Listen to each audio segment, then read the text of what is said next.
Hi, good evening everyone. Today I discuss about a wonderful topic. ఆ టాపిక్లో main important story ఏంటి అంటే day is very important. ఆ డేలో మనకి టూ చాయిసెస్ ఉంటాయి. ఒకటి గతం గురించి ఆలోచిస్తూ బాధపడుతూ ఉండడం, ప్రజెంట్ గురించి ఆలోచిస్తూ ఆనందంగా జీవించడం. ఈ రెండిట్లో మనం ఏ చాయిస్ తీసుకుంటాము అన్నది మనపైనే డిసైడ్ అవుతుందని ఒక వండర్ఫుల్ స్టోరీతో మీ అందరి ముందు రికార్డ్ చేసి మీ అందరికీ షేర్ చేస్తున్నాను. డెఫినెట్లీగా ప్రతి ఒక్కరూ వాచ్ చేయండి. ఎందుకంటే ఈ రోజుల్లో ఇప్పుడున్న లైఫ్ స్టైల్లో ప్రతి ఒక్కరు కూడా ఒక మెకానికల్ ఆఫ్ లైఫ్ స్టైల్ అలవాటైపోయింది.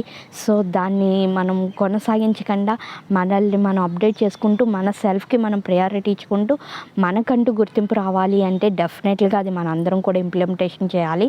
సో అందుకనే అందరికీ రిక్వెస్ట్ చేస్తున్నాను, డే ఈజ్ వెరీ ఇంపార్టెంట్. రోజు అన్నది ఎంత ఇంపార్టెంటో దాన్ని పాజిటివ్గా ఇంప్లిమెంటేషన్ చేస్తున్నామా, నెగిటివ్గా ఇంప్లిమెంటేషన్ చేస్తున్నామా అనే ఆలోచన ద్వారా కూడా ఇంపార్టెంట్ అని ఒక వండర్ఫుల్ స్టోరీ. ఇది మీ అందరికీ తెలియాలి, మీరు అందరూ కూడా తెలుసుకోవాలని షేర్ చేస్తున్నాను. Thank you for watching. Thank you everyone.